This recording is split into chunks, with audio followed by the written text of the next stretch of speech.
Welcome to the Top Rank Marketing Digital Marketing News Roundup. I'm Tiffany Allen. And I am a dancing hot dog avatar trapped in a human body known as Joshua Knight. It's really specific. Well, it is because Snapchat finally revealed to me what my true ultimate form is going to be. Really? After I level up enough, I will become a dancing hot dog. So this is a super fascinating and seemingly very trivial news story, but I really want to touch on it because I think it means something. So Snapchat had this dancing hot dog filter where you could hold up your phone and it would put a little dancing hot dog out in the real world, and you could make it like chase your dog or get in your shopping cart. And people loved it enough that they used it 1.5 billion times over the course of the past year. That's a lot.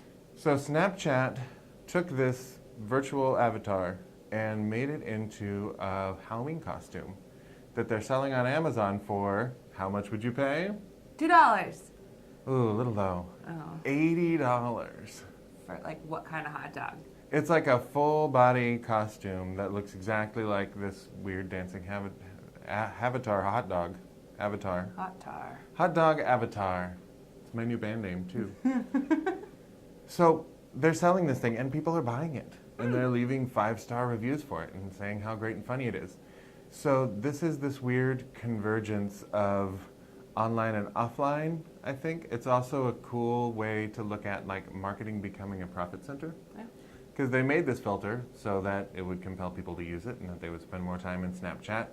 People liked their basically advertising so much that they want to buy the little guy. Aww. So I'm sure there will be a little plush one that you can use as a pillow before too long.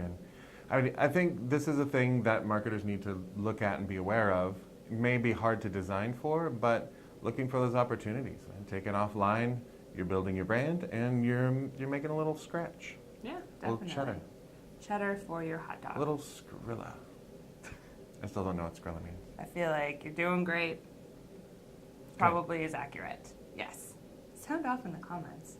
Okay. So Twitter introduced this cool new thing. You want to hear about the cool new thing? I do. From the Twitter? A new video-centric ad format. So they released it this week. It's called Video Website Card. They describe it as a creative format that combines the power of video with the ability to drive users back to a piece of content and take action in the moment. I do like it when people take action on my content. In the moment. In the moment or out of the moment. Just give me some indication that the content is doing what it's supposed to. Absolutely. So basically it's an auto-playing video with a customizable headline. It opens to a larger video and website preview when you get in there. And then it directs users to the advertiser's website when they click on it. So it's driving folks back to whatever landing page you're using for your Twitter ad. The campaigns can be optimized for different goals, which is what Twitter is saying differentiates their video ads from other platforms' video ads. Basically, you can optimize for video views, clicks, awareness, kind of your typical slew of social media objectives that you can set for your campaigns. So did they have a link through on these videos, a link requirement? Didn't say in the article. Okay. Seems like you'd want to keep it brief. Yeah. Probably want to keep it something that people can consume with the sound off. Yeah. Same deal for Facebook video. I hate auto-playing video. Me too. So much as a consumer. As a marketer, I mean, maybe, but if consumers hate it, then as a marketer, we don't want it. I guess I'm cool with autoplay video. It's just when they have sound. So if you're stealthily I'm doing important business work on my phone, and then a video pops up and it's Everybody dance now. Everyone knows you're not doing important business-related matters on your phone. Right. Although we are close to closing CNC Music Factory as a client, in which case Fair that enough. would be relevant. I've said too much. Oh no. I've said too much. This is what you did. You know the thing, though, about Twitter putting a new feature in there? Yes. Teenagers are apparently not really going to see it. That's fair. Yeah, Marketing Profs just reported on this report from a firm, or possibly an individual known as Piper Jaffray. Oh, Jaffray. Yes. So Piper Jaffray did a poll of a whole bunch of teenagers, a slew of them, some would say. Gaggle. And yeah, what is the collective noun for a murder of teenagers? And or a pride, perhaps. And they found that the favorite platform of these teen types is Snapchat, far and away. They're the ones saving up for that hot dog costume. So 47% said Snapchat was their favorite. 24% said Instagram was their favorite. Below that, at 9%, is Facebook. Ooh. And 7% is Twitter. Interesting. They had Pinterest down at 1%. There are like some apparently prematurely grandma teens who are pinning stuff. I mean, this doesn't say that that is their exclusive social network, of course, but it does say that those are their totes faves. Totes faves. So it seems like Twitter and Facebook might be aging out a little bit. That's fair. One other interesting aspect of this study, too, is they talked about video consumption. And since we care about video because video is the new everything, turns out 37% of teens are watching Netflix on the daily. Oh. 29% say they watch YouTube videos every day, which seems a little low given every teen that I've seen in the past 2 years, but makes sense. What I found surprising, though, 22% said they watch cable every day. Cable television, still getting like a quarter of the youth. Their parents pay for it. Yeah, and That's they're watching, what it is. they gotta watch their Riverdales somewhere, What's that? I suppose. Riverdance?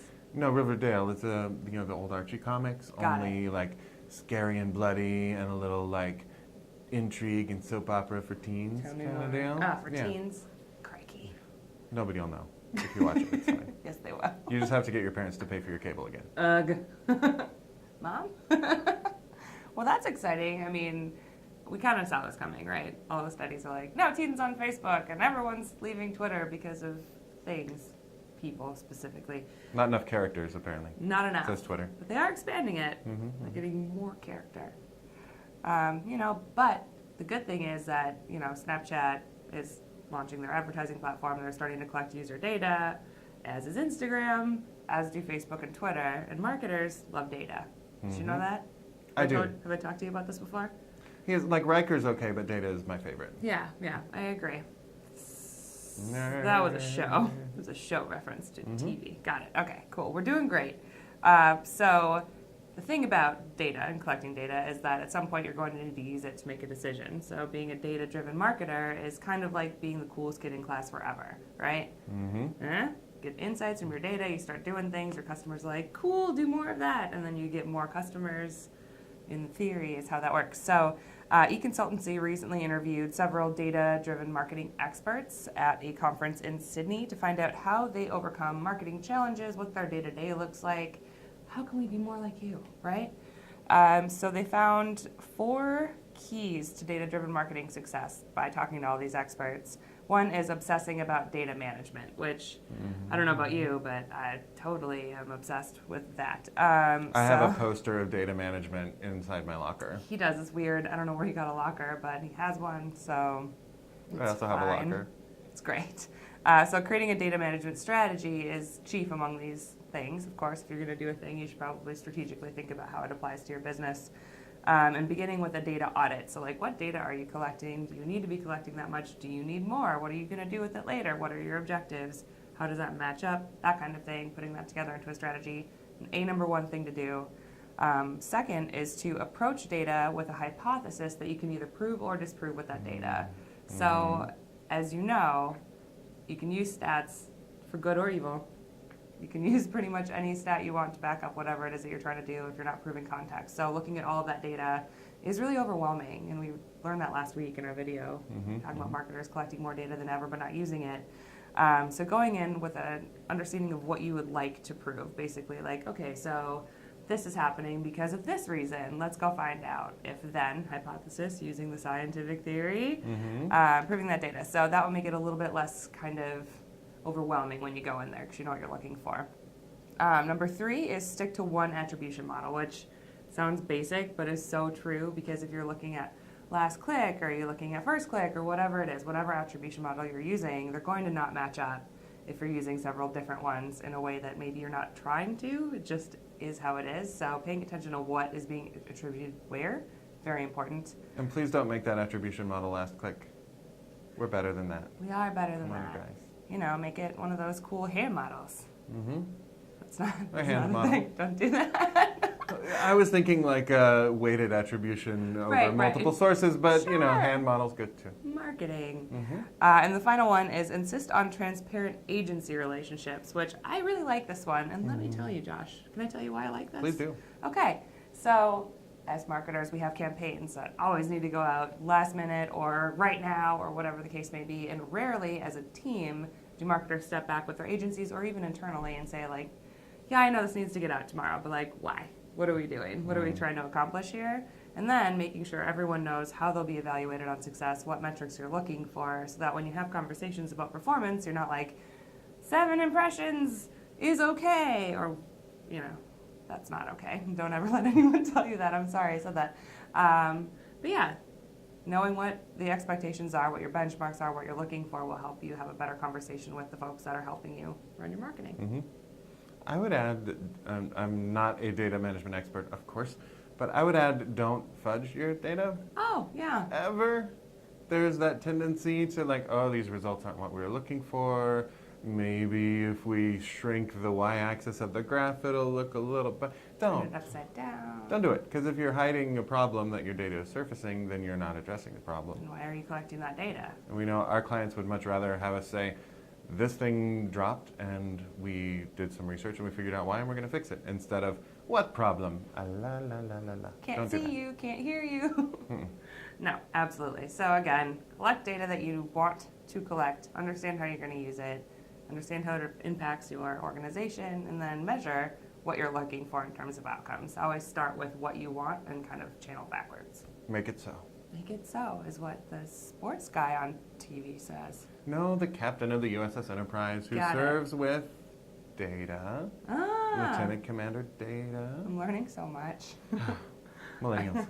Yes. Okay, great. So that was all the news that we have for you this week. There's more in the post above and below this video, or you can go to toprankblog.com. That's an interesting one. Yes, it is. Absolutely. But we'll be back next week with more news, or you can follow at TopRank on Twitter to get it daily. Yep, you can find me on Twitter at Nitewrites. That's Nitewrites. And we will see you next week. Thanks for tuning in. Bye.